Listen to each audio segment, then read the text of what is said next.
Okay. All right, we're back. I call to order the Thursday, January 4th Annapolis Planning Commission meeting.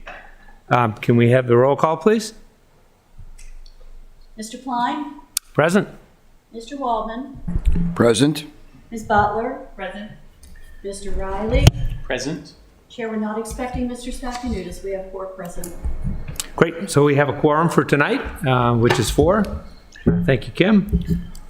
Okay, first item on the agenda is approval of the agenda. Can I have a motion to approve the agenda as written? So moved. Second. Any discussion? All in favor, say aye. Aye. Aye. Nays or abstentions? Okay, great. Next item is approval of the minutes from our December 7th meeting. Trust everybody's had a chance to review those, and entertain a motion to approve those. Motion to approve. Do we have a second? Second. Any discussion on them? I read them, they look great. For me, anybody else have questions, comments? No? All in favor? Aye. Any nays or abstentions? Okay, those are approved. Thank you. Okay, first substantive thing for tonight is a public hearing on O3323, expiration of special exceptions to the city zoning requirements. I'll just read this quick. For the purpose of making the deadline for builders to utilize their special exception to city zoning requirements 1 year to 2 years, making an issuance of a grading or building permit as the point when the special exception is, quote, established, as requirements on when special exceptions expire and generally related to the expiration of special exceptions. And I see Casey Ortiz and Eric Lashinsky staff. Are you going to make a quick presentation on the staff report, or? Mr. Chair, we don't have Eric Lashinsky, Chief of Comprehensive Planning. Good to be with you. We don't have a presentation. We can give an overview of the intent of the legislation and certainly try to answer questions. But so it's a brief ordinance. It focuses on the expiration time frame for special exception permits, which are a type of permit that is common in the city of Annapolis, focused on land uses that are deemed to be potentially have adverse impacts on adjacent properties and therefore warrant additional scrutiny. So in the city's development code, there are standards for those various uses. Restaurants are a common use that requires special exception almost everywhere in the city due to trash and potential noise issues. So that's just one example. But the code up till now has expiration on special exception permits that is 1 year from being established, but that is somewhat unclear, I think, in the code, and that's part of this legislation. And then an applicant is allowed 2 extensions each 6 months, which have to be approved by the Board of Appeals. And I should say special exceptions are always approved by the Board of Appeals, which, like this body, is a volunteer board. The city staff puts together, nominates members, and they meet. They're going to be meeting once a month from this month forward. So the legislation extends the time frame, the initial expiration date, from 1 year to 2 years, and then it allows for those extensions, same 2 extensions, but from 6 months to 1 year. So in essence, a special exception permit could have up to 4 years to be completed. And it's established when the building or grading permit is approved, is issued, right? Issued. Thank you. And that's key, because the special exception is always sort of paired with the work that's actually happening, whether it's site work. It would be a grading permit. If it's sort of renovations to an existing building or a new building that doesn't have a lot of site work, it would be a building permit. And so that's when the work really begins on the site. So that's kind of the overview. And I mean, I think, the staff report that we wrote, Casey and I put this together. We discussed with other members of the planning and zoning staff. We felt that this ordinance is sensible, given a lot of the dynamics that have changed in the building industry since COVID, supply chain issues, labor issues, financing. So giving applicants more flexibility seems sensible. So I know probably members have questions, so let's open it up. We'll just start around this way if there are any questions for. Sure. I do have a question. I agree that flexibility is important and we should strive to give that flexibility to applicants. But would you be opposed to adding something that says something to the effect that all grading and building permits which are granted via special exception shall comply with all resolutions and codes which have been adopted since the original permit was approved? That would allow us to make sure that, I'm sure these things don't happen intentionally where somebody sits on a site and doesn't move forward with the project intentionally, but we would just want to make sure that they are following all the most recent codes, and I'd like to get your thoughts on whether to include such a provision. I mean, speaking for myself, I could see the value in that. I mean, it might incentivize an applicant to progress, through their work, more efficiently. I think it's a worthwhile thing for the commission to discuss, if it's something that other commissioners are interested in. I could see that topic has come up in recent years with, other permits that because of COVID, I guess, at the state level, they were given some lenience in terms of how the expiration would work. And so certain permits were able to last longer. And we had, as you say, the forest conservation laws took effect, stormwater requirements change, and other things might change within those years that the special exception is still out there. So, and I think it's just something for the planning commission to discuss. I mean, I don't think, I'm not really in a position to make an assessment for the whole planning and zoning department, but I think it's well within the bounds of the commission to make that recommendation. Thanks. And similarly, for the number of projects that are in the special exception process now, would any changes apply to them? Or they're essentially, since they've got their foot in the door, they're bound by the rules at the time?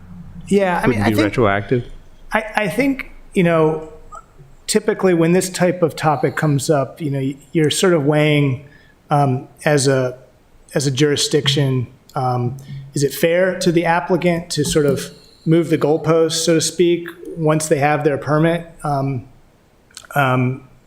But I don't think that any of these, from just looking at the list that we provided with the staff report, I don't think much would change, to be honest, with most of these. So just knowing the kind of I can't really speak for I'm just sort of running through the changes that have been made to the city's code. I think most of them are just from the last 2 years. So I don't think there've been any significant changes, but it's hard to say.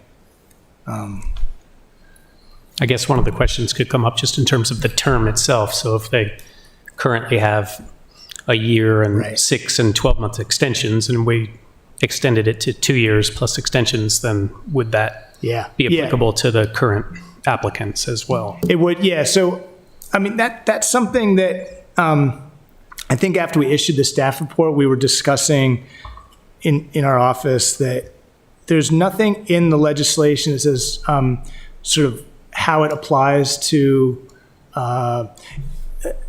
current permits. I think that's sort of implied in the legislation, and that might be a worthwhile clarification. But yeah, and I know that for example, when we updated the maritime zoning, before your time, Mr. Riley, but it was very clear that, there's a certain date at which the ordinance is approved and then, it takes effect at that point, whether it would retroactively impact permits that are already in the system. And it's not, I wouldn't say it's very clear in the legislation, but I mean, I think the intent is to be more flexible, so yeah, there doesn't seem to be many of them in the pipeline as it is. I would extend that courtesy to them if we're going to give it to everybody from this day forward. Right. It would seem to make sense. Can I just ask a question about those terms generally, though? Yeah, I think you said up to 4 years. How would that work? Because right now it's 1 year with, I think, a 6-month extension up to a 12-month extension, both of which have to go through the Board of Appeals seemingly twice. Let's say they went to a 2-year period. How would those extensions work then, and would they still go through the same process with the Board of Appeals? Yeah, it would be the same process with Board of Appeals, and typically the request comes through planning staff, and then they pass it on to Board of Appeals. They sort of make sure it checks all the boxes in terms of where the project is in its time frame from when it was originally issued. But it would simply be moving the 6-month extension to a 1-year extension. So that when I said 4 years, that would be for a project that is where the application is submitted after this ordinance is in effect. So it would give them at most 4 years. But So the switch from 1 to 2 years doesn't do away with the existing ability to extend. So it just adds the right. extensions on top of 2 versus 1. that's correct. Okay. Are these really common? It's hard to answer. I mean, seasonally, I don't know. I mean, I don't know. A few of them. I honestly don't know what the pattern is, but there are a lot of special exceptions in our zoning code. So, I mean, just going through, we sent you this list of the 9 active special exception permits out there, and they're really kind of a broad range of projects, ranging from a small multifamily apartment development that's just down the street here on Compromise Street to restaurant projects, some ADUs. Now, the ADU is the accessory dwelling unit. Those are by and large a by right provision in our code for all residential lots in the city, but certain residential zones where there's neighborhood conservation requirements, they have to go through a special exception process. So that's why some of these, but there's a clothing boutique in the city marina that's a maritime zone, an inn, a boutique inn down. So there are lots of reasons why a special exception might, but it's hard in terms of how frequently they, I'd say that it's steady submissions, but I don't believe we really have a lapse in them anytime during the year to year. Do you think there's about 100 a year? Do you have any way to guess? I'd have to get back to you in terms, I honestly don't know. There's about How many a year? 20 a year. Oh, okay. Okay. And most of them when they're inactive, they let staff know and they just don't move forward with it. I forgot that Yeah, he's been looking at the data on these. Thanks. I should have referred to him. So can you explain too, are there any cases, especially with grading permits, are there examples where somebody might push some dirt around just to keep it alive? That's the question. Or a building permit where somebody has something partially built and they have a few workmen on site for a day or two to put a window in and swing a hammer a little bit just to keep it going. So can you sort of walk through how that is affected by this legislation? So I think it's on page. It's on section C of the legislation where when they talk about the establishment, I think it's specified that it's from the issuance of the special. The issuance is from The grading or building permit. So even if you moved around dirt, it's still from the issuance of the grading permit. So even if you moved around dirt, So that you're essentially burning time at that point. these time periods are sort of work invariant. So if they don't get basically an occupancy permit by the time, or whatever, the thing that happens at the final end that says you're done, it doesn't matter what they do in the interim, whether it just sits or whether they do some small amount of work, doesn't really matter. Is that the correct understanding? I think so. I think that's probably the best answer on that. I'm just thinking, I think it was Councilman Schandelmeyer that threw this out or presented this. For good reason, I assume. He's been speaking to people that either have not had the resources or the time to get their special exception in place in time. So to give them more flexibility seems sensible to me. I think what Alex is asking is, in your opinion, is there any reason why we wouldn't want to extend those special exceptions? And would it open the door for, delaying other things or getting in the way of the best interests of people in the city?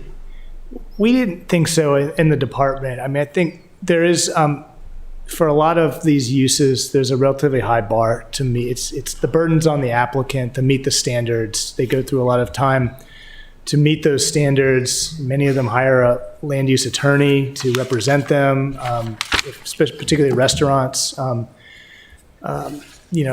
uses that may have some community pushback, and so they do put a fair amount of money towards the cause and time, and it seems rather than having them have to resubmit because they can't, I think that was some of the thinking from our department. So the impetus for this did not arise from the Board of Appeals? I don't believe so. I don't actually really know the history of where this originated, from the sponsor, Councilmember Schandelmeyer. I don't really know. Because the staff report in one sentence adverted to mention something about the number of these extensions and about the pressure on the Board of Appeals. That's just been a discussion within planning and zoning. I mean, I think it's not consistent. It's not as if every single Board of Appeals meeting has a totally full agenda and they can't get through everything. But there are some meetings where there are a number of permits that they have to review, and sometimes there's special exceptions for very small use, seemingly less consequential projects, and they have to review those in the same capacity as a more high visible restaurant project. So I think it's But the approximation is 20 extensions a year? Did I hear that correctly?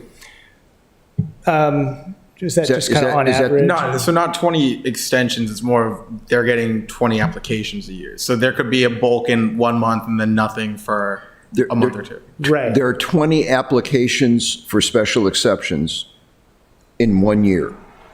Small applications and big applications. For special exception, they're all just lumped in as one for special exceptions. Okay, only 20 a year. That's how many they had last year. Some years there could be more, sometimes there could be less. Okay, but the number of extensions, requests for extensions, we don't know. We don't have that number for you. I think Okay. So there's no real basis for that claim that it's pressuring the Board of Appeals agenda. No, the basis is that there are some meetings where, just from anecdotally looking at their can't say we've done a hard analysis of this, but, certain times the load for the Board of Appeals has been significant enough that it's been discussed, well, maybe, are there special exceptions that should be staff approved? Do they all have to go to Board of Appeals? Are all of them of the same consequence? But I would say that's just been more of a informal discussion. And where did these numbers come from? I mean, a person has 2 years from the date of approval to the issuance of a building permit, grading permit, whatever, right? There's 2 years there. And then there's the ability for 2 more years in extensions. That's 4 years to get something done? With this ordinance, right? Right. Currently, it's 1 year with 2 extensions that are 6 months. So it's 2 years. So you're doubling the amount of time that people have to get something done. essentially. And the question came up, what if things change in the meantime? What if codes change with respect to, Forest Conservation Act, there's going to be some changes in that. Stormwater management, there may be changes to our code. ADUs, there may be changes to how we deal with ADUs. Short-term rentals, there may be changes with respect to short-term rentals, which I don't know off the top of my head whether they come in with special exceptions or not, but that's a possibility. And we have some current applications, not even talking about the application which is going to come in tomorrow. Whether they, over the course of 4 years, would have to comply with changed city codes. I think that's a real hole in this legislation, not dealing with what they need to comply with in order to get their extension. Now, let me ask the question. Since it's 2 years from approval to permit, there could be changes within those 2 years. Under current process, must the applicant abide by any changes within that initial 2-year period before permit? That's one question. The second question is, would they have to abide by changes within the second 2-year extensions? Okay? So you have, I'm concerned about the length of time and about the people squeaking in, and getting that building permit and then not doing anything. And meanwhile, they, cut down a tree that they wouldn't be allowed to cut down. And I'm just talking Board of Appeals jurisdiction. I'm not even talking Planning Commission yet. So I'm very concerned. I'm concerned about that. And I'm concerned about the lack of clarity in what they will need to abide by in order to, one, get the permit, which maybe be answered under current code, and 2, during the extension period, okay? I'm very concerned about that.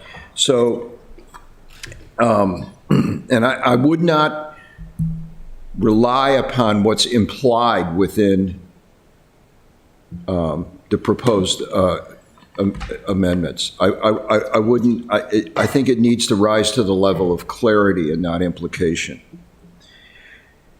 The other thing that has come to mind as I read this is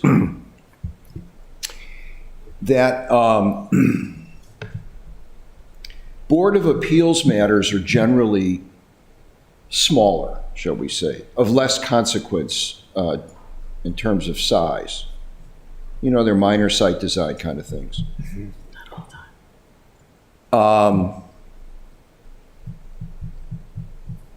But Planning Commission stuff, is bigger and can have significant consequences. The best example of it is, what's the name of it? Not Rogers Forge, Pinky's Rocky Forge. Rocky's Rocky Forge. Now known as Athens. Right? Whatever, I don't know. They're all run together after a while because they're all named after something that doesn't exist anymore. And that's the problem, is that that's exactly what has happened in that major project. And meanwhile, there have been many changes. There have been changes to forest conservation and changes to access issues and so forth. So I'm beginning to wonder what the situation is with the planning matters that come before the Planning Commission, and what we need to think about in terms of that very same problem. What happens if the codes change during the time of their application? Well, not during the time of their application. For instance, one could say in this, with respect to the forest conservation stuff, the Board of Appeals approves a preliminary forest conservation plan, if one is required before the board. But then there's a final conservation plan, which is approved at the point of the building permit or grading permit. And the question has arisen, I guess, in some minds as to what happens within that period. Because the requirements of forest conservation have changed and will change. I mean, we're going to get legislation in a month or two. So I think that question, arises, and I think that needs to be looked at. Because the question of grandfathering is really crucial in some ways, because these guys could rush something through knowing that, stuff is on the horizon, and then sit on it for 4 years or 2 more years. Yeah. Yeah, But- once they but get just the to clarify, approval, it's this- 2 more years. 2 more Right. years. They could sit on it for 2 years and things could change, and meanwhile, they've cut down stuff or dug things around or whatever they do, okay? So I actually think it's more consequential for planning commission jurisdiction than it is for the Board of Appeals jurisdiction. I think those are my thoughts on this I legislation. mean, keep in mind, they still do need to apply. They're not granted the extensions by right or automatically. I mean, they still have to apply for those extensions. So it's not. Yeah, they can't count their rest on their laurels with that. But, yeah. Fine, but there's not even any standards in this section of the code that says under what circumstances can you get an extension. And I did a little thinking about that, and I thought, well, if you put in language, if it's for things that are beyond the applicant's control, well, damn near everything's beyond the applicant's control. He may get a divorce, or she may get a divorce. I mean, that's kind of beyond their control. So that's a useless kind of standard. I think more importantly is, at least to my mind, is whether that they must abide by any changes in the code generally. So if they want the extension and things have changed, they're going to have to abide by it, which may mean an amended application, it may mean, I don't know. But when they come in for the extension, they're going to have to make a real presentation and not just say, give me the extension. That's in quotes. Give me the extension. Okay. You with me? So I couldn't vote to approve this under its its current iteration. I mean, I just want to weigh in a little bit there and probe that a little further with you, because I think you're agreeing with Bob to some extent. I am, only because it leaves some gray area to, are you grandfathered in? The extension obviously gives a little more leeway, a little more time. And I know that the reason for it is flexibility, but if there's something important to the city this year, and 3.5 years from now, somebody can affect on a special exception that they got 6 months ago, that is in direct contravention to what we think is important today, that's a lot of time. Mm-hmm. So it makes me wonder whether or not that needs to be addressed in the legislation itself, just in terms of grandfathering in, or, I mean, all of these meetings, correct me if I'm wrong, are a matter of public record, right? We're debating whether or not this should be something. So the people who currently have 9 special exceptions should be paying attention to what we're talking about, and they should be considerate of the time that they have right now in order to get things done, not to put pressure on them, but just to say that this is all open discussion and a matter of public record. So if that extension is granted, and let's say that Bob's right, that we need to put some language in there that actually Diane originally brought up, which is to say, should they be subject to new rules that are put in place subsequent to their issuance of that special exception? Should that be written into law that they need to be in adherence with that, when, as soon as that legislation is passed, regardless of when they got it. It seems it's a big question. I think it's a big question. I mean, and just to go back on one other issue is the timeline seems to take some pressure off of the Board of Appeals to not have to deal with so many extensions on special exceptions. I think that would probably halve the burden of the number of extensions that they would have to give, and it gives the flexibility that's there.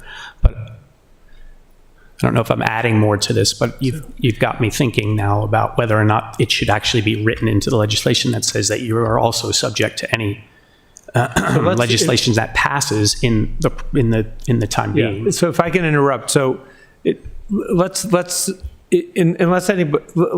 just see if there are any more questions, because we'll open the public hearing. I don't think anybody's signed up here, but when we close the public hearing, then we can get into more discussion amongst ourselves.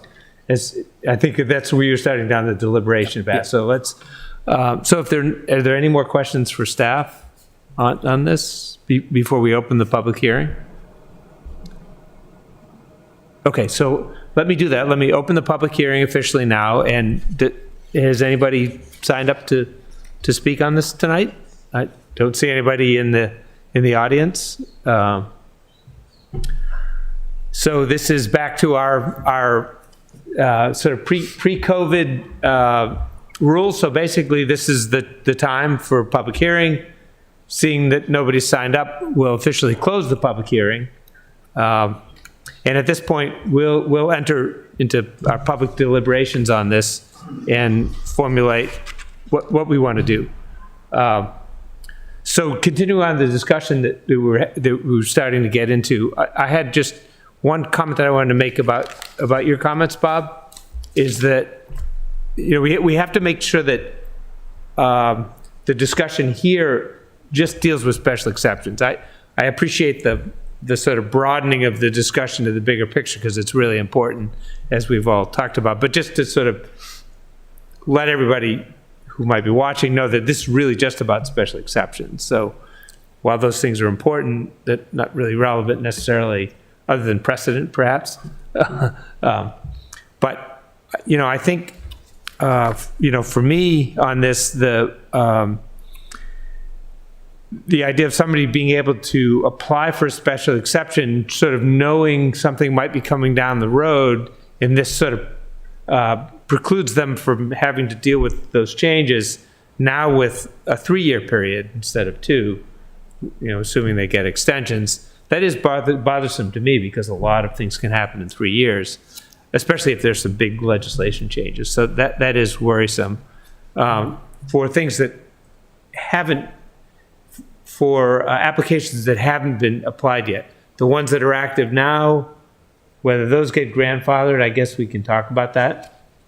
But I think certainly I'm of the opinion too that if somebody puts in a new special, say this passes with the wording that says you have to comply with all subsequent changes after the application has been put in, I think that's reasonable. What do you guys think? Obviously, you brought it up, Diane, so you. I agree with that. I think it's simple, straightforward, and I think we should suggest it as an amendment. And I'm sure Mr. Schandelmeyer, if he were here, would. Actually, I'm not sure what he was saying. I'm hoping that if Mr. Schandelmeyer were here, he would agree, but he's not here, so it's up to us to decide. And I think we should propose it as an amendment. Yeah, I mean, especially in the case of this legislation, we're not approving the legislation. We're just making a recommendation to City Council. So I think certainly we can make a recommendation that says we only recommend it if you add such and such language that we can come up with. So that's one option. Anybody else? I mean, I agree about that. I agree with the need for the flexibility. And I think that having some language in there that would address any legislation that passes in the meantime, that would be critical. Yeah. Seems to me a reasonable quid pro quo of getting a little bit more time to get your ducks in a row to get the special exception approved. But the trade-off is that, you have to be aware that subsequent legislation might affect that. I think that's, the hallmark of a good compromise is when nobody's happy. So that's kind of how I look at that. The consensus that I'm sensing is that we're recommending that during the 2-year extension period, that people would have to, in order to get an extension, they would have to comply with any new rules. But I think we But what- discussed one of the things more that- than just the extension period, just the time. Between approval and permit? I would suggest the approval of the original special exception permit. Well, that's a given. In order to get approved, they have to be in compliance with Oh, right. everything.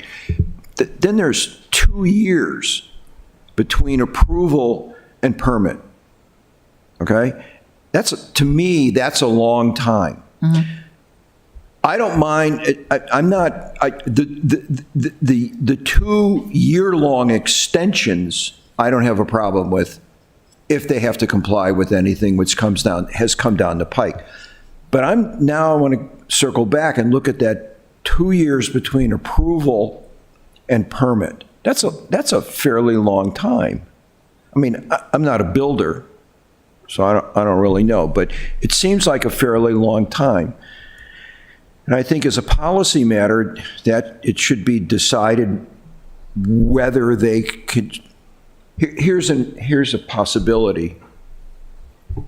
As a policy matter, it should be decided whether it's the same decision, whether they need to comply with any new rules which have been passed within that initial approval to permit time, because we're talking 2 periods. Well, I guess you could make it a little more specific, because we do know some things that are going to change, which is the forest conservation plan. You may say that any final forest conservation plan has to comply with the then existing code at the time of permit. Follow me? Because it's that 2 years which is galling to me between approval and permit. Bob, I think there's language in the FCA that does that right now. I don't have it handy. And again, that's not a special exception. It wouldn't go to the Board of Appeals. But for our purposes, if you're asking, I think that's what the FCA are. Yeah, I'm not familiar with Board of Appeals process. But there are forest conservation plans which do go to the Board of Appeals. I don't think they go as a special exception, though. I don't know. Maybe you guys can tell us. I don't know. Okay, that's one thought, but it should be kept more general than just focusing on forest conservation plans. We may change stormwater management requirements. Yeah. What do you so think? I'm trying to steer clear of you're an independent body. I mean, I feel like you need to deliberate on this, but I will say that just as a matter of principle, to that initial period, whether it's currently 1 year, this would change it to 2 years, as you're saying. I mean, from a regulation perspective, I mean, there's some sanctity to that period that, you get your permit and you're sort of given a amount of time to do your project before, a law is changed. God forbid it's, with your project in its sights, I mean, I think that if you choose to do an extension, that's maybe where, so I think that's, I think you're, I think that you're I see what thinking you're saying. here. Yeah. It's a little unfair to move the goalpost. It does a month seem after it they does just seem got- that way. However, so maybe it's the 2-year period where it's in the extension where they're subject to any other rules that have changed in the intermediary. Okay. I think Bob was suggesting that as well. So Yeah. that seems to make So some sense. to me. the 1 to 2 year change, so within that 2 years is sort of fixed, but the 2 6-month extension periods after that. They're subject to any subject to changes any that will have changes. been made. That might be more Yeah. fair and reasonable, That and sounds extend the reasonable. flexibility that the bill is really intended to. Yeah. That sounds reasonable to me. Well, then I will make a motion. that we recommend an approval. We find, let's do it a little more clearly. We make a finding that flexibility is in order, that there have been changes in construction dynamics over the past 4 or 5 years. And that some flexibility is warranted. And then we recommend approval with the substantial caveat, or the substantial concern, that during the extension periods, any extension can be granted only on condition that it complies with the then existing code.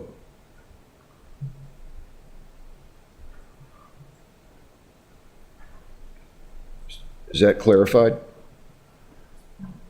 That's clear to me. I would second that. Do we need an opinion from the Office of Law? Huh? I can get you one, not very moment, though. No, but your thoughts are always encouraged. Would you like me to? Yeah, sure. Commissioner Waldman, I think one point, and I'll keep it very brief, one point that Commissioner Butler and Mr. Lashinsky have alluded to here is the fact that many of the special exceptions, and certainly the 9 that are currently existing, don't include any sort of forest conservation analysis. In fact, I'm struggling to think of a special exception that actually would. I think your thoughts are, I understand the general premise, but in the special circumstance of a special exception, usually stormwater and forest conservation laws aren't a key component. I think some of the special exceptions on the current list are for like a deli or a small restaurant. I think that's what's envisioned here. And I think the legislation itself came about from largely some of the supply chain hiccups through COVID. And as Mr. Lashinsky pointed out, labor shortages that caused good faith projects to run into deadlines that they just couldn't possibly meet. Okay, but there's some things that could work to the advantage of the applicant. For instance, parking. I mean, we're changing the parking requirements, reducing the parking requirements for a deli. So it may be that these things, they got an approval and they were required to have 26 parking spaces. Well, now they only have to 3, or you know what I mean? So some things could work to their advantage. It's not always to the detriment. All right, but at any rate, that's the motion. Do we have a second? Yeah, I second that motion. Any further discussion on that motion? I would call for a vote then. All in favor? Aye. Aye. Any abstentions or nays? And I would ask Ms. Butler if you would take on the writing task of formulating that recommendation based on the motion and bring that to the next meeting for approval. I would appreciate that. Sure, happy to do it. Thanks. Good job. All righty.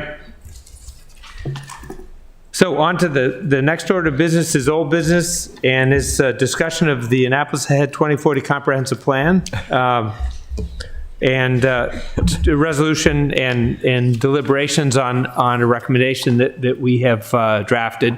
But I think before that, Mr. Lashinsky has a short presentation on the changes they've made since we last met. Thank you, Mr. Chair. Yes, I do. Great to be with you, as always, to talk about the comprehensive plan. Been here many times before, Casey Ortiz, comprehensive planner. And so we've come a long way with this project.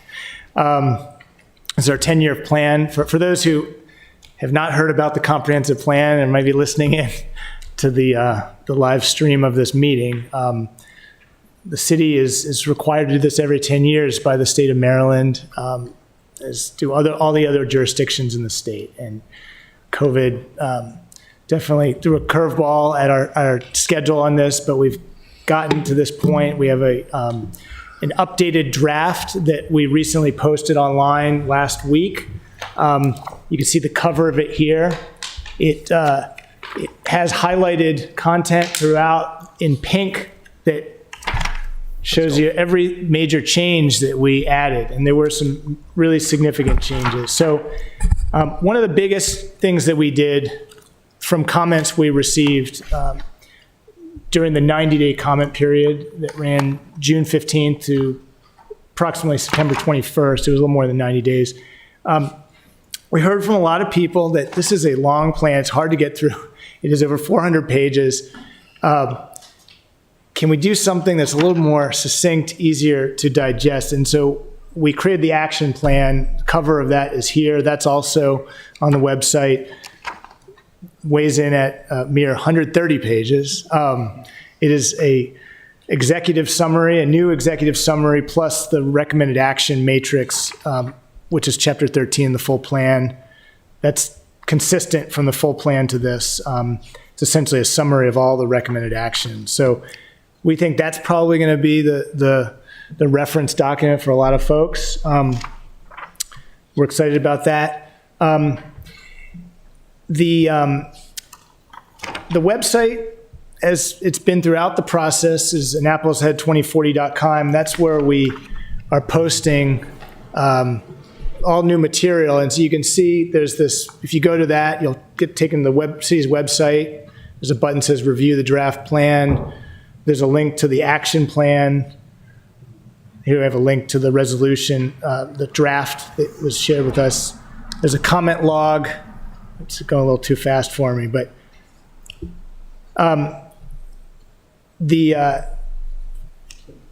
important things I wanted to say, the comments that we've received have been managed primarily by Casey, and we've reviewed them along the way, and we noted all of the comments, responded to many of them. We're going to respond to all of them. And so anybody can access those through the website. When you click on read the draft plan, it takes you to this other website. And this is really where we were collecting all the comments for the process. So this is kind of a purpose-built website just for the comment period, made by Casey. And this is where you would actually download the PDF document. And this one has some videos. Let's see. We brought back the classic video from the mayor that was used when we launched the planning process 3.5 years ago. Some videos from myself, and then all the chapters are broken out, and they've been updated recently based on the section of the plan. So, we've shared this information at past meetings. We updated it a little bit, but essentially during that 90-day comment period, we did 12 meetings with various civic organizations, and we did a lot more meetings with various boards and city boards and commissions. We did 7 public hearings with just the Planning Commission beginning June 15th. We had 251 Annapolis residents attend those 12 meetings that we had, and we kept the sign-in sheets. We made sure we knew who was at those meetings, and we went out to other groups that we felt weren't participating. Casey did a lot of outreach to the Hispanic community, Spanish-speaking residents. And, we got 191 formal comments submitted. So this was, when I say formal, it means somebody sent us an email, they responded to the links on our website, they came to one of our in-person meetings and left a Post-it note, which was the method we were using at those. And we tabulated all of those in the spreadsheet that's on the website. All these other groups that we reached out to, boards and commissions, are many. And, many of them were looking for kind of a tailored summary of what's in this plan that matters to us. And so we sort of did a number of very specific presentations to these groups to really drill down to how the plan would impact them and address their interests.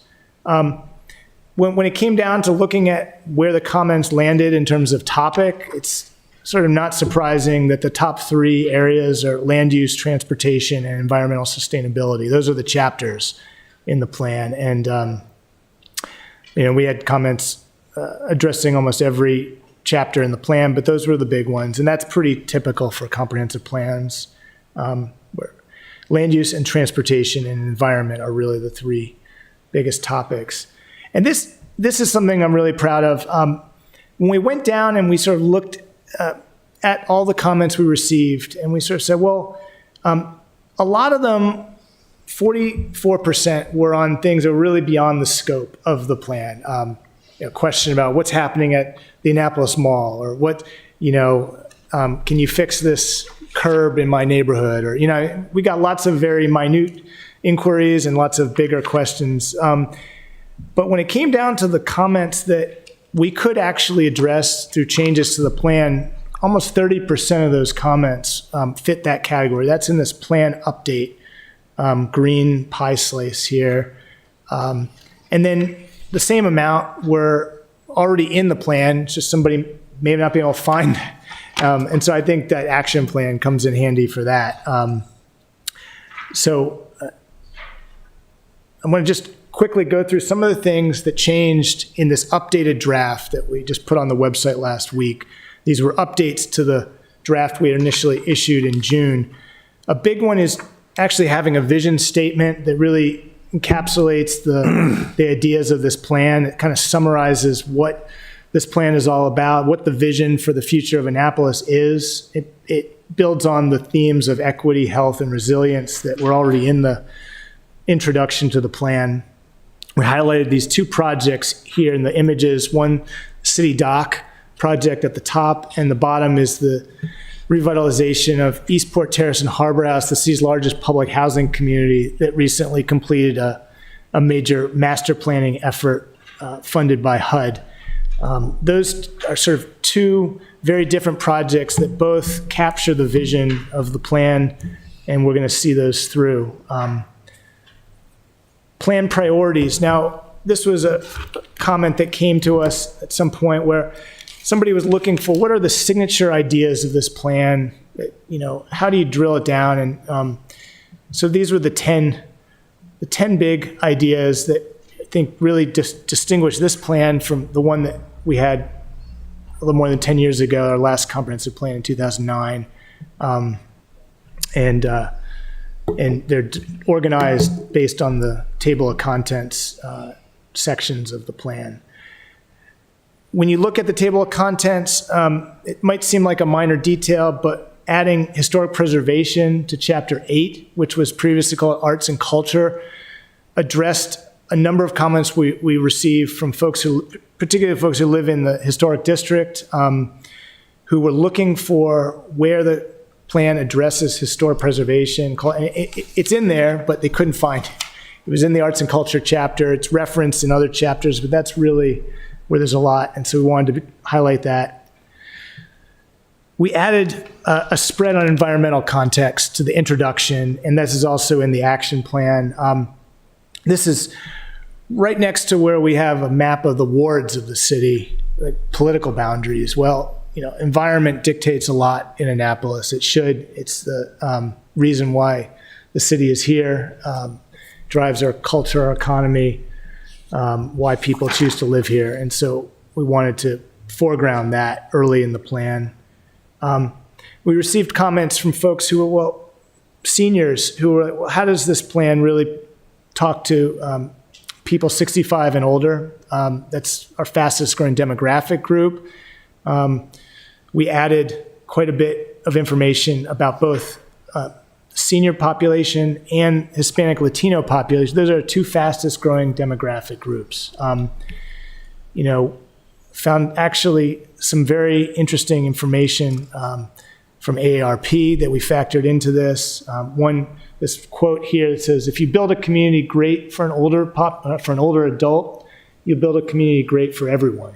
And that's something they use in a lot of their presentations. But a lot of commonalities believed between these groups: mobility, housing, community facilities, particularly health facilities.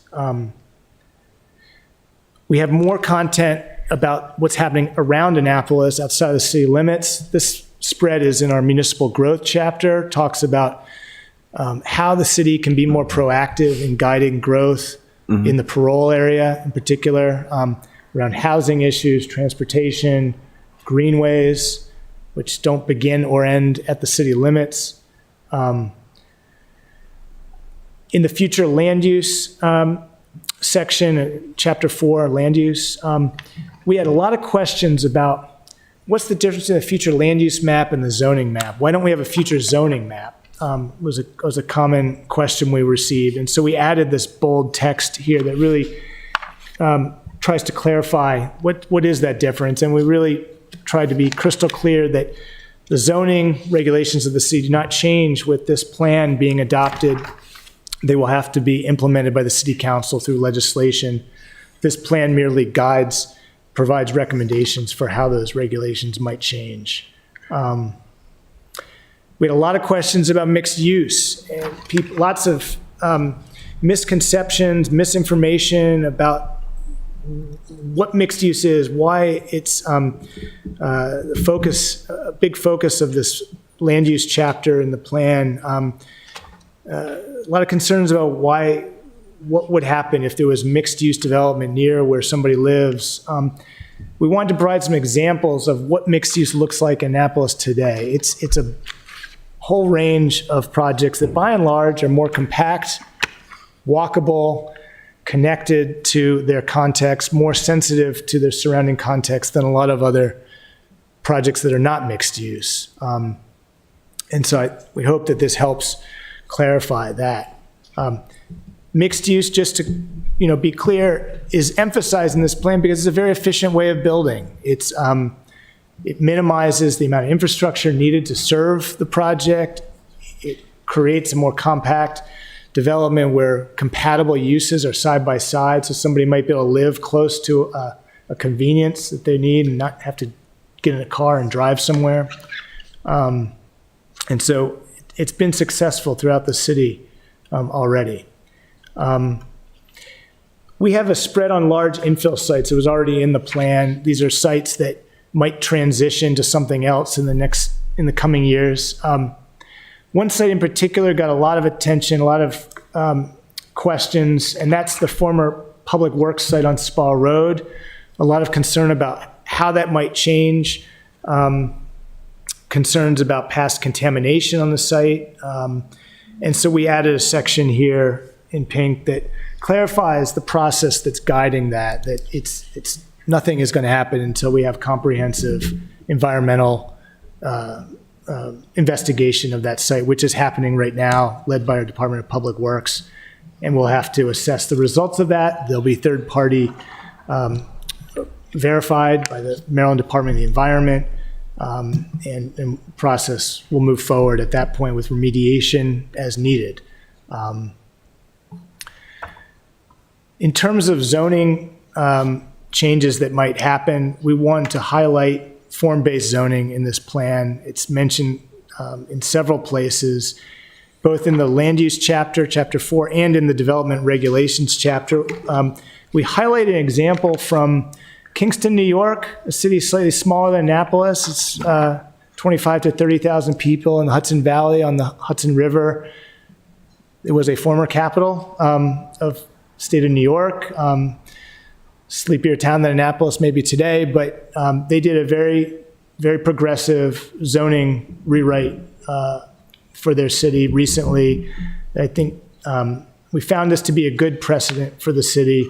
When you look at the images in their zoning code of the kind of character districts that they identified, extremely comparable to Annapolis, to the point where you might think some of these buildings were in Annapolis, that they picked to define these zoning districts. And they have 10 to 12 core zoning districts. The city of Annapolis has 31 districts. So it's a pretty big difference.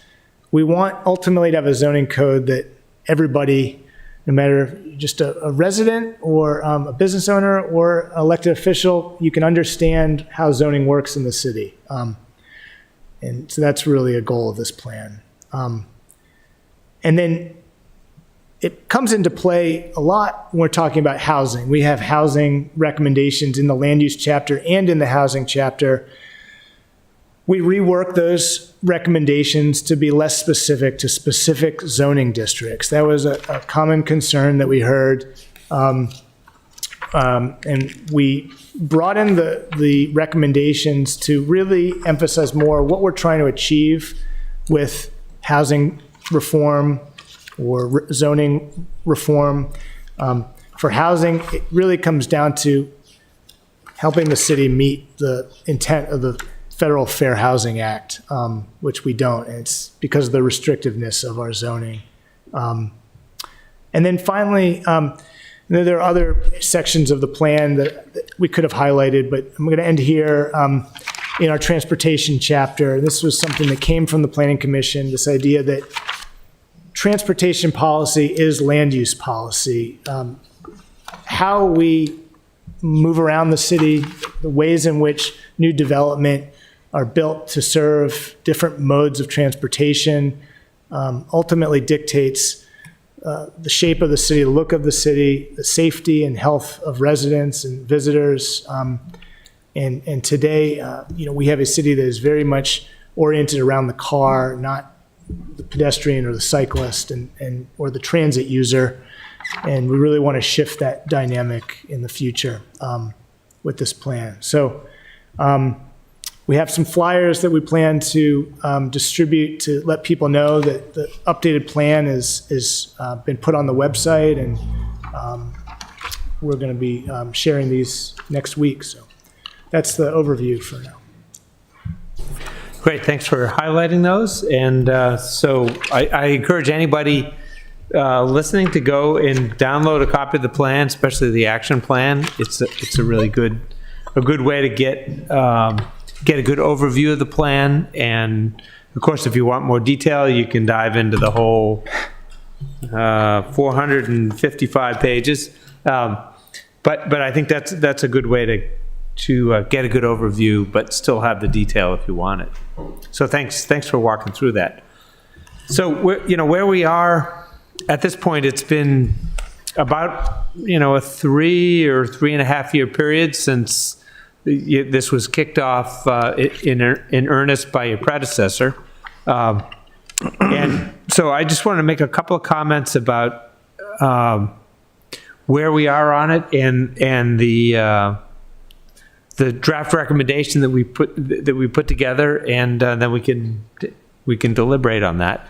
One of the things that Eric alluded to on the website was a resolution that we had come up with, and it's customary in the state of Maryland for planning commissions to issue a resolution that is sort of like a formal statement of what we think about the plan and why we're doing it, what we think about it, and what the city, the legislative body what we think they should do with the plan. And so that was on and I encourage people to go read that. That was posted on the website. And it's sort of a good overview of this 3.5 year process or so, and how we've been involved.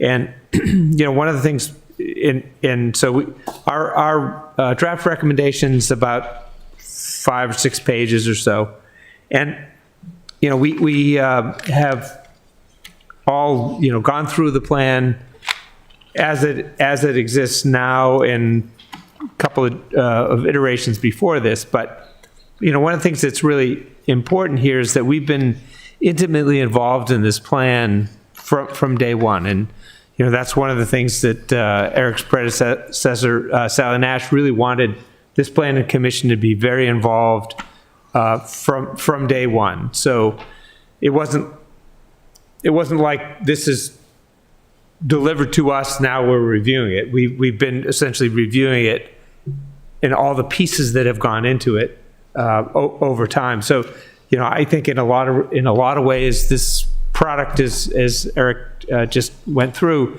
it's really our product because we've had a lot of influence on it over time. So that's certainly the way I view it.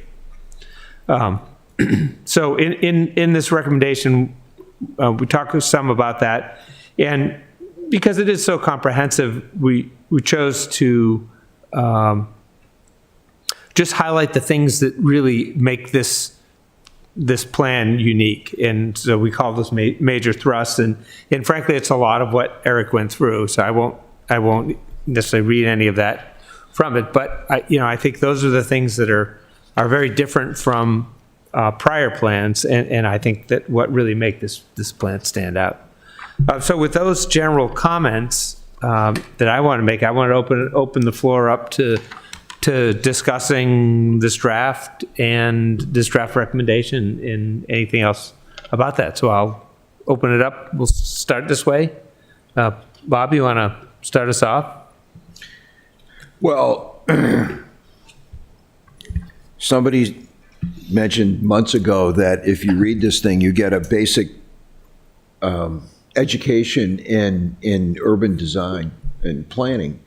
And it's really like that. It's really, as I leaf through it again, there's a lot in here.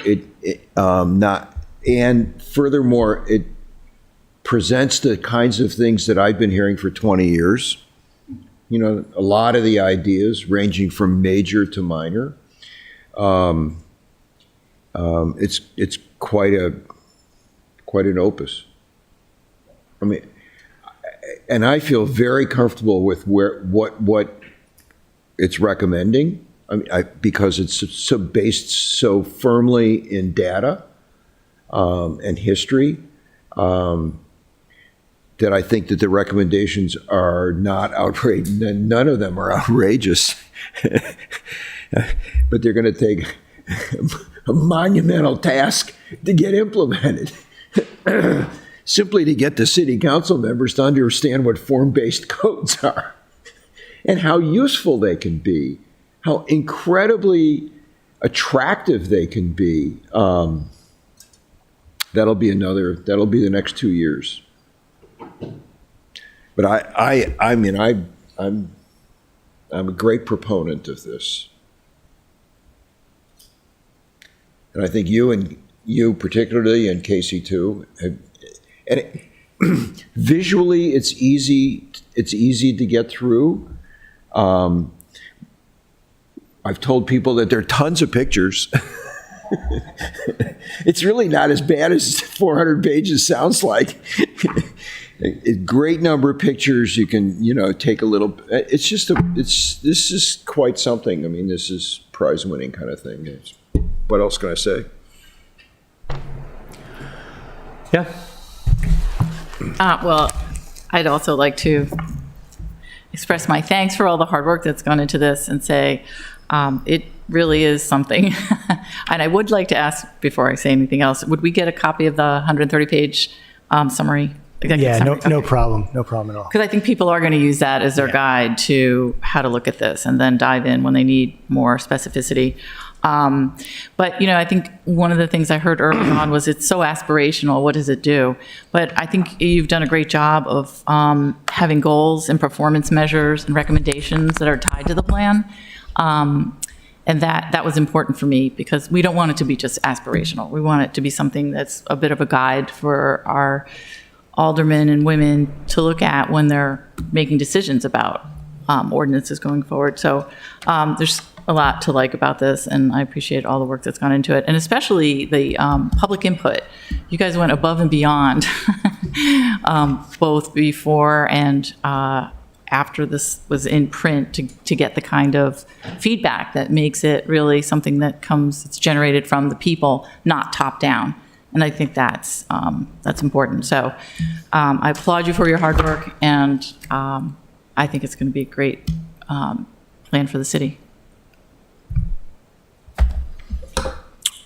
As the resident new guy on the commission, I obviously have not put a lot into the last 3 years of what's gone into the plan, but it's very impressive. I mean, I grew up in Annapolis. There's always been a stigma, if not a reality, that some people don't want things to change. I think it's imperative that it is always changing. There's a famous book in business and in life, and as an entrepreneur, I follow a lot of those guys, but written by a guy named Marshall Goldsmith. What got you here won't get you there. So wherever there is the real challenge of what the recommendations are here, because there's some significant changes, whether it's zoning or access to public transit, to maintaining our heritage and historical preservation while you implement new progressive policies. But for me personally, coming late to the process, I sort of work backwards from the action items in Chapter 13. And anybody who's watching, I would recommend that you do the same, because attacking a 450-page document, even a 130-page action plan, is daunting at best. But if you work just from the recommendations from Chapter 13, some of them will resonate with you, some of them do with me personally, and then you can sort of drill down into those areas to understand what they mean. And for those of us who've spent decades living in the community, they mean some mean a little more than others. So then you can actually have an opinion on them. And as council starts to take these under advisement and you vote on these things, or you see development coming, then you might actually have an opinion. So bring it, right? Bring your opinions, because that helps all of us to kind of create the Annapolis that we're looking to create. So obviously it's very comprehensive. I learned a lot just in the last 6 to 8 weeks of being a part of the commission, just in reading the plan. I really there's no objections that I would have to it. I respect the input that everybody's had. I look forward to the challenges that are coming down the pike, but I think that it lays out a good roadmap for council to adopt, and therefore to have, like Diane was saying, some guideline to what Annapolis might look like 10 years from now. So it's good work. I appreciate it. Thanks. Great. Well, I can't add too much more, but other than just to also extend my thanks to you guys for having done a tremendous job at putting this together. It's been awesome to watch and see how much work you put into it. And as I said, it's a great product. And, I think it one of the things that struck me is that it really does reflect the issues of our time. And I think that's important, in any comprehensive plan, to really capture the zeitgeist in that regard. And that it the recommendations that it makes are all, I think, rather incremental. There's nothing really radical in here. I know some of the land use goals, where we got a lot of public feedback on a few of those land use goals, and that feedback was incorporated, and so I think the suggestions here are all quite incremental, and it's nothing really radical here, but all represents incremental change in a really good direction, I think. So with that, anybody have any comments on the draft recommendation, or we could entertain a motion to. So, yep. Assuming this gets passed rather promptly, what will be your next project here? Oh, sorry. Assuming this gets passed promptly, what will be your first step? What would you propose as your first step to begin to put this into motion? Well, so there's a few. Actually, it was something that Mr. Riley mentioned this idea, like, what is that prioritization? We actually added a chart in Chapter 13 that kind of tries to, looking at what defines a short-term action versus a midterm or a long-term. And so when you look at that short-term definition and the types of projects that fit into that, it's projects that don't require any additional funding or staff to implement.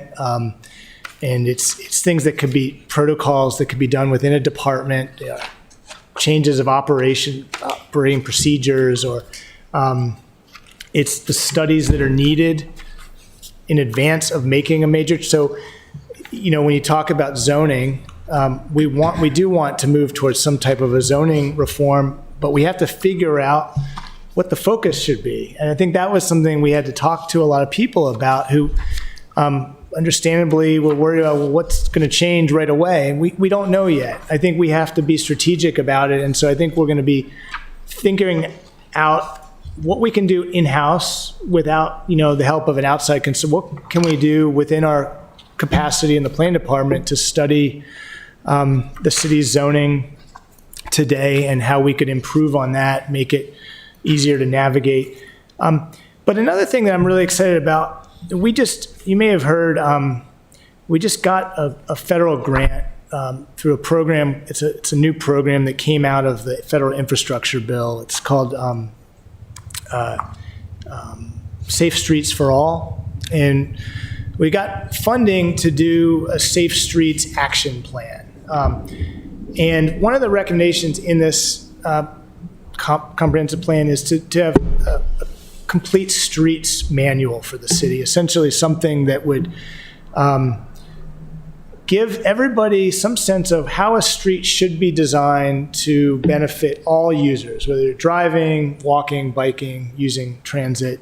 Obviously, not every street's the same, but so we have the funding to do that, and that's something that I think is really, really key. We just, as a city, we don't have any kind of citywide street master plan, that kind of tells us how we should be doing things when we have an opportunity, particularly when new development comes in, and we do things very,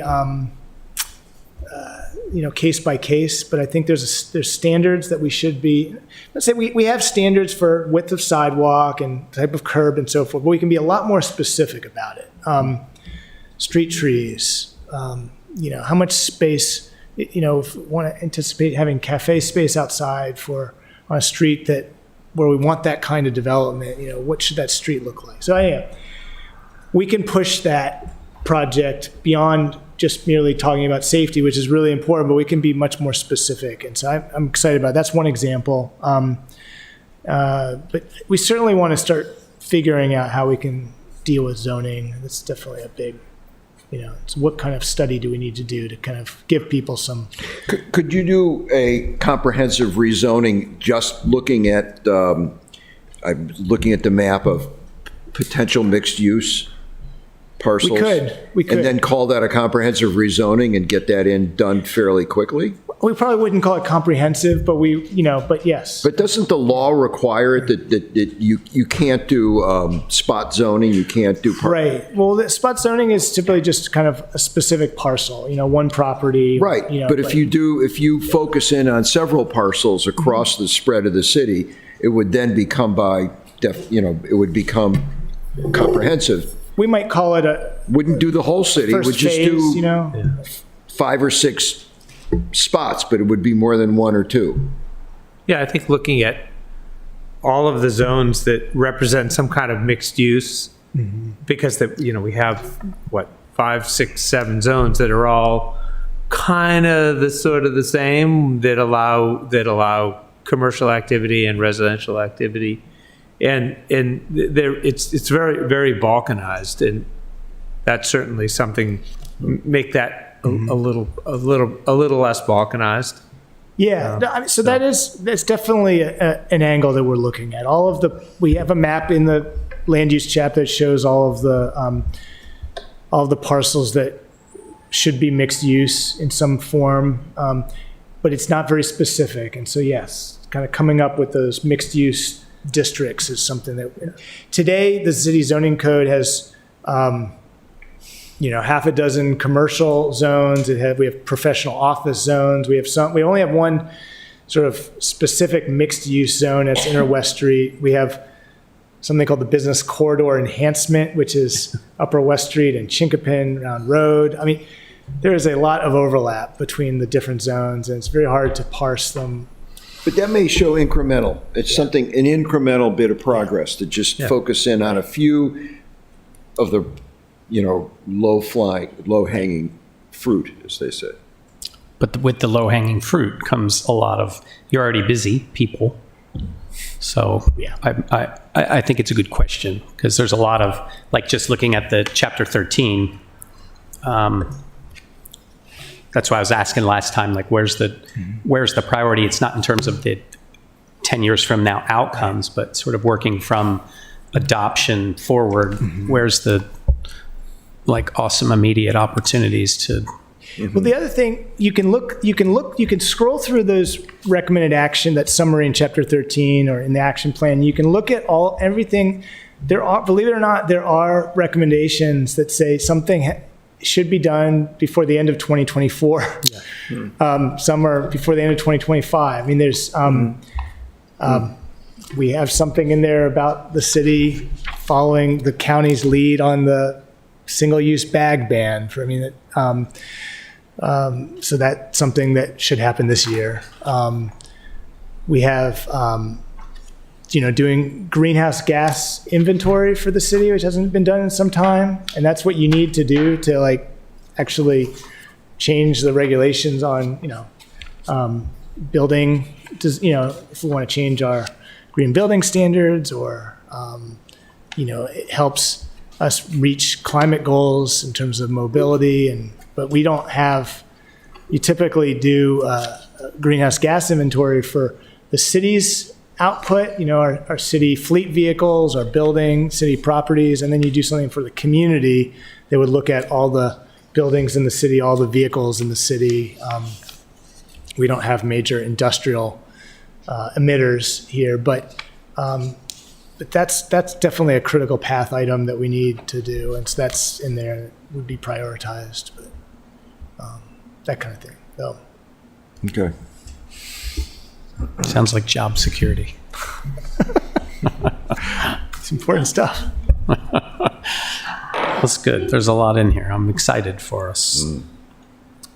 So with respect to our recommendation, would I'd entertain a motion to approve the recommendation as we've all reviewed it? Yeah, I'll make a recommendation to pass the draft that was circulated, about a week ago. Yep. For our adoption of the planning commission. The comprehensive plan. Do you have a second?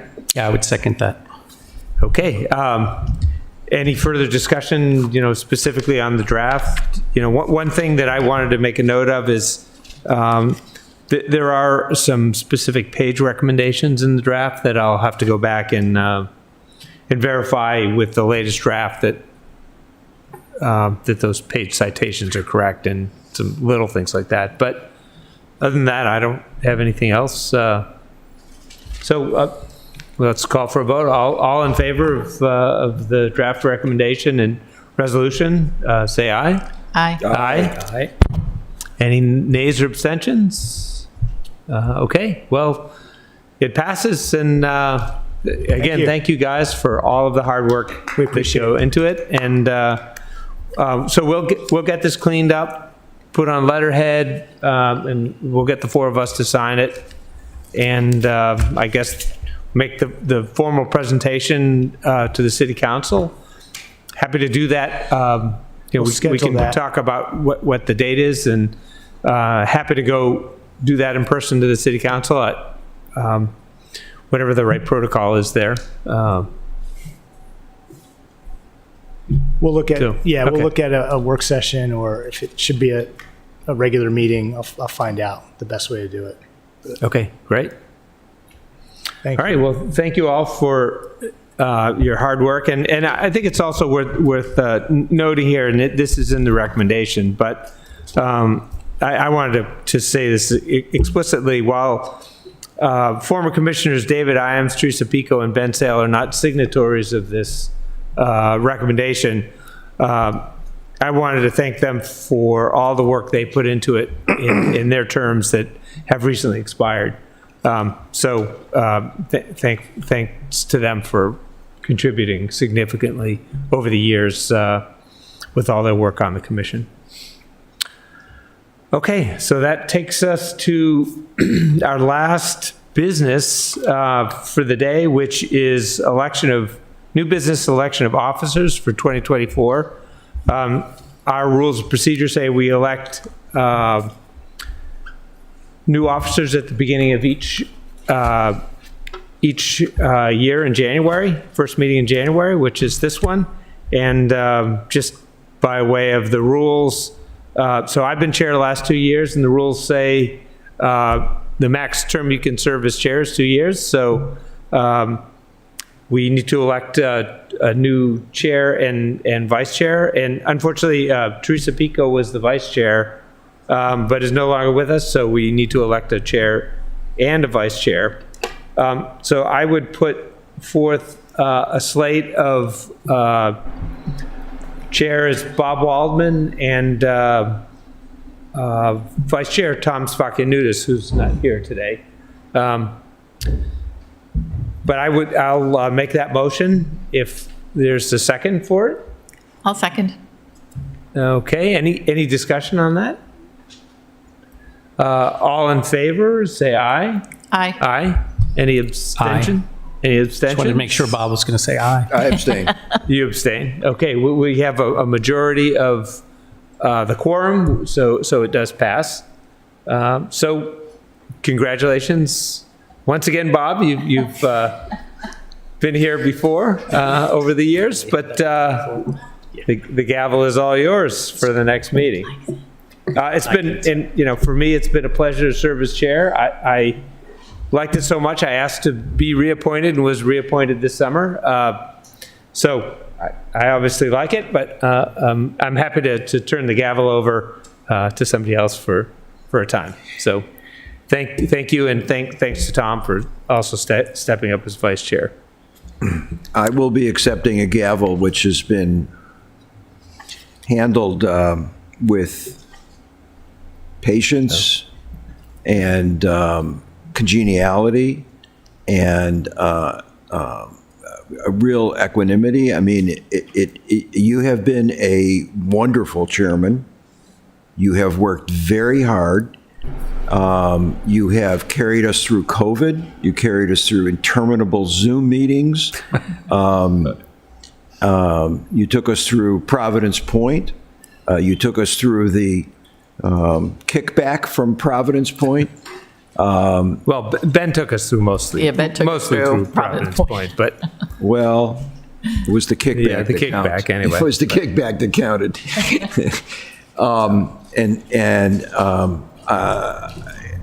As I have thought about this, I have hopefully reached inside myself to have the same kind of character and personality that you have had, because I think it's been a wonderful 2 years. well, thank you. I appreciate it. I think you've been good. Ditto. All righty. Could I bring up a new business, as long sure. as we have Mr. Lashinsky still here? Yeah, go ahead. Maybe you can tell us a little bit about when we might begin to see Eastport Terrace Harbor House, and could we see them, would they be interested in a work session rather than a formal application? Well, one of the things we have to do, we don't have a developer on board yet. So it's not a real project per se yet. I mean, we have a master plan that sort of will guide the vision for what it is, but we really need a developer partner. And so we started talking with the Housing Authority about reissuing the RFQ.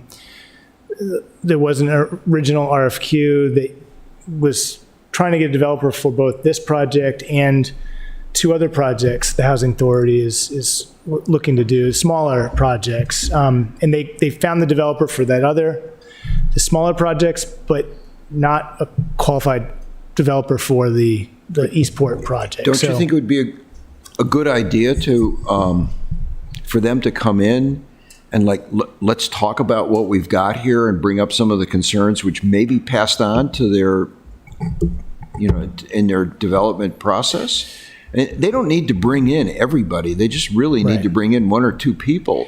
Well, we are definitely trying to accelerate the process of finding that developer, and I think we really do want to keep we had a lot of momentum from the master planning process, and so I'm hopeful that if we have somebody on board that we can have sort of introduction at least to sort of so you understand who the ultimate team is, but I don't know that it will make much sense just to have the housing authority come in because, I mean, they've heard the comments. I mean, they're not, they own the land, but ultimately I think the developer is going to ultimately shape the project. And, I think that's where it becomes real. So I don't, Well, but all I can suggest is that an invitation is extended.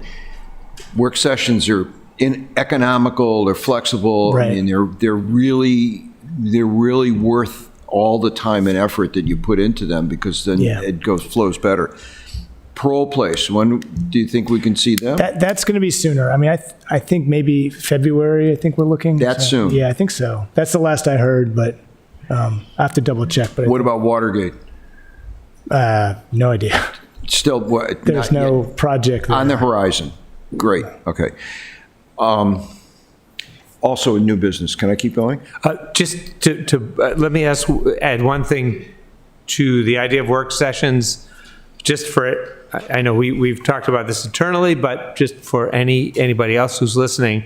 I know there's some other projects happening in sort of parts of Eastport that probably will have major site plans.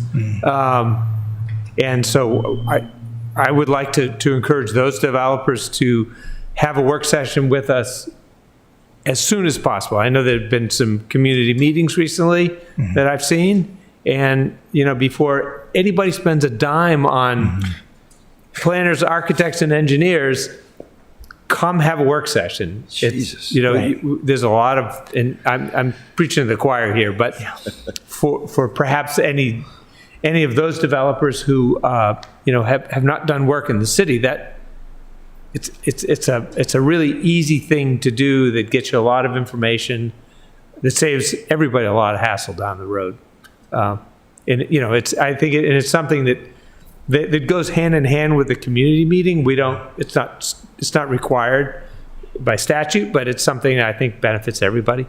So I'll definitely convey that to the current planning staff that are working with those applicants. Yeah, I agree. Yeah. Okay. Go ahead, Right, Bob. it gives them support as well. On another subject, talking about things coming in, I understand that City Dock is coming in. Well, a portion of City Dock planning is coming in, and it's only the portion that has to do with the with the bulkheads, the stormwater management, the park. I don't know about any of the amenities beyond that, like the pergola is not included, the welcome center is not included. So it's what they're calling just the park. And there was discussion prior to Christmas that it was to be in person on January the 18th in this room, 2 weeks from now. And I don't know if it will be, one night or 2 nights or quite what's going to be happening or how many people will sign up to testify, because that, I think, will make a big difference. I could suggest, even though we went through a lot of conniptions to get this room for the 18th, that what might work is a presentation only, virtual, a Zoom meeting, virtual, on the 18th, and let them present. We might have questions. There may be some comments that already come in that they could get, and then 2 weeks later, come back into this room for an in-person meeting in early February. For the official public hearing. For whatever application. Yeah, as a is continued submitted. public hearing as part of it, yeah. But the real public part of the hearing. Yeah. So I think it's up in the air as to whether we'll be here personally, in person on the 18th or not. Any thoughts?